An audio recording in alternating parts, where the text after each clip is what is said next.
Hi, RR. Merry Christmas, my friend, and have a Happy New Year. And my goodness, you've already completed over 50 independent writing practice tests, and you're hitting it hard right now with the integrated writing every day, and you're also doing speaking practice. Wow, are you focused?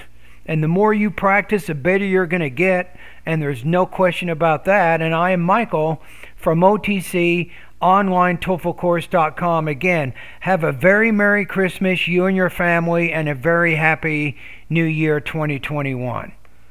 Based on the rubrics I'm seeing here on the right, I think your essay is 4.5 out of 5, 28 points out of 30, and that is a great Christmas gift, buddy. To write like that, wow. Now, I'm going to read it just quickly. I might make a few corrections, and then let's see if I need to adjust the score when we get done.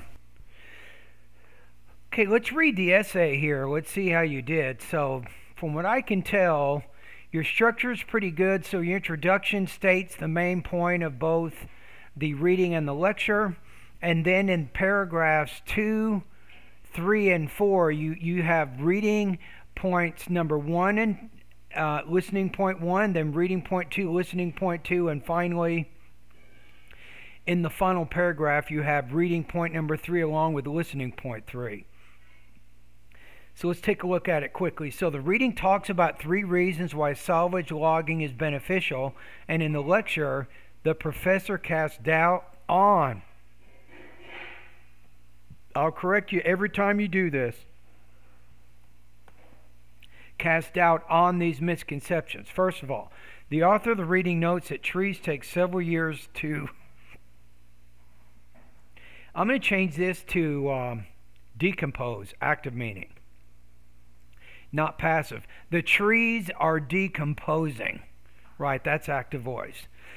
And it's impossible for new trees, excuse me, to grow in these spaces. As a result, salvage logging, removing trees, and making room helps the forest.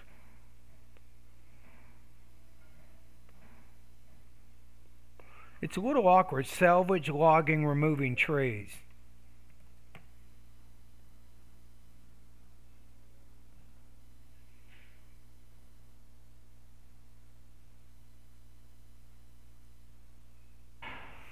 Yeah, I think it's probably better to use that adjective clause in that case.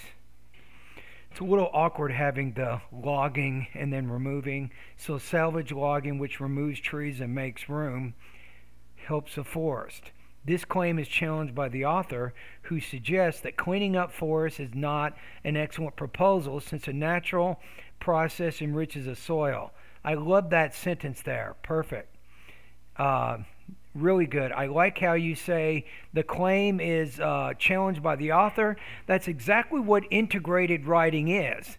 The claim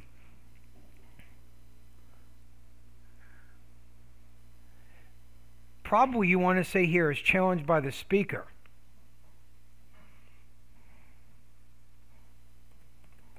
Who suggests that. And then additionally, she argues that without dead trees, the soil will lack nutrients. Okay? Second of all, the writer posits that besides occupying space, dead woods are used for insects,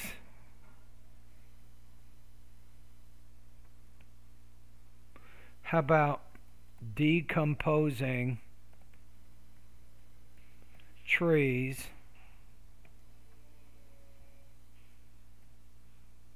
We'll say decomposing trees are used for insects such as the spark, the spruce bark beetle, the spruce bark beetle, which destroys healthy spruce trees. As a result, removing rotted woods, according to the reading passage, will decrease the problem of insect infestation. Good word there. I like that. The lecture, on the other hand, comments that the spruce bark beetle has lived there for about 100 years without affecting the ecosystem. Furthermore, she asserts that this decaying wood is also used for birds, which contribute to the forest, so salvage logging will produce more damage to forests than to insects. Good. Third of all, the author of the reading reports that this practice has economic results since damaged trees can generate wood used by industries. Now wait a minute. That's your first problem there. So I think here we need a period or a semicolon. In addition, salvage logging needs a veritable number of workers, so it will produce extra jobs for citizens. I don't know why you put that word in there. Contrastingly, in the lecture, the speaker refutes that usually trees have to be taken out of the forest with helicopters, which are really expensive, and salvage logging is only temporal. So do you want to say employee or employer? I don't know. That's up to you. So the employee sources are temporal. Moreover, she mentions that these jobs are taken by outsiders who have better knowledge about this practice. So I was thinking possibly of going higher, but I don't think so. I think I'm going to keep it right where it is, right around 28 points out of 30. I think in the where it says around 5, you have occasional language errors, do not result in inaccurate or imprecise presentation of content or connections. A little bit below that maybe. So that's why I'm giving you this score of 28. And this is your 15th integrated speaking task number 4. So listening, speaking, academic. And I'm getting ready to listen to this one right now. So I have the integrated speaking rubrics over here. If you can get your speaking where your writing is, wow, I'm telling you, you could probably get over 116 on the TOEFL IBT exam. Wow, think about if you got 28 on every section of the test. Wow. Think about that score. That'd be a great score, wouldn't it? Okay, let's go ahead and listen to your speaking here. In the lecture, the professor talks about target customers who influence the company's decision and provides the 2 characteristics of target customers influencing marketing strategies. First of all, the professor notes that age is one of the characteristics. That means the age range of the desired customers. Okay. For example, a company selling toy cars should advertise when kids are watching TV. As a result, the group of that age will encourage their father to buy the product. Moreover, the professor mentions that another characteristic is the geographic location. That means the place where the desired customers are located. For example, a company that makes boats should advertise in cities that are close to the beach or sea.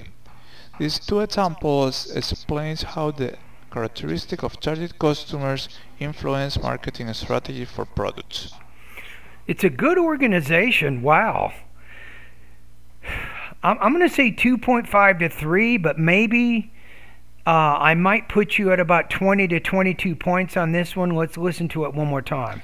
In the lecture, the professor talks about target customers who influence the company's decision and provide. So the lecture talks about the 2 characteristics of target 2 characteristics that target customers influencing marketing strategies. First of all, the professor notes that age. Notes. I like that reporting verb. That's not everybody says that. They'll say the professor says, explains. But you're saying the professor notes that, blah, blah, blah. So good choice of words there. Is one of the characteristics. That means the age range of the desired customers. For example, a company selling toys. That means the desired age range, but you're not really completing that sentence there. Something's not quite right. Age is one of the characteristics. So age is one of the characteristics, right? That means the age. So that means range of the desired customers. Or that, how about that refers to the desired age of the customers. That might be better if you say it that way. If you say that means the age, and then you have to say something else. That means that the age is blah, blah, blah. So get rid of that. Just say it means, or that means blah, blah, blah. For example, a company selling toy cars should advertise when. A company selling what? One of the characteristics. That means the age range of the desired customers.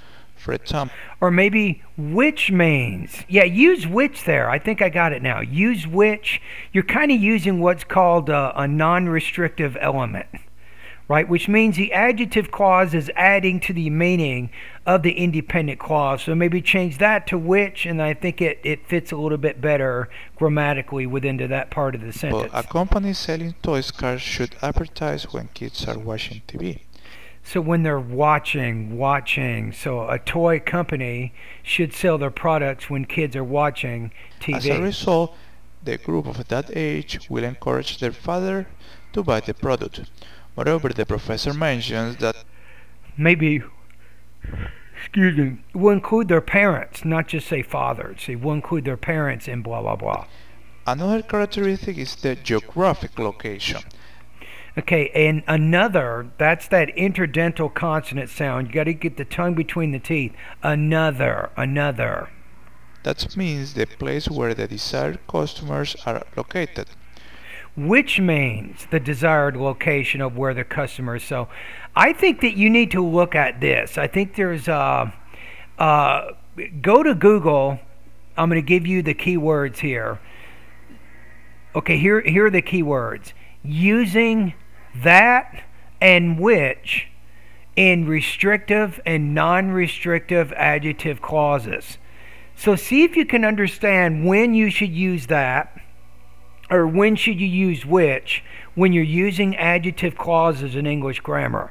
I think you can make some improvements in that area. For example, a company that makes boats should advertise in cities that are close to the beach or sea.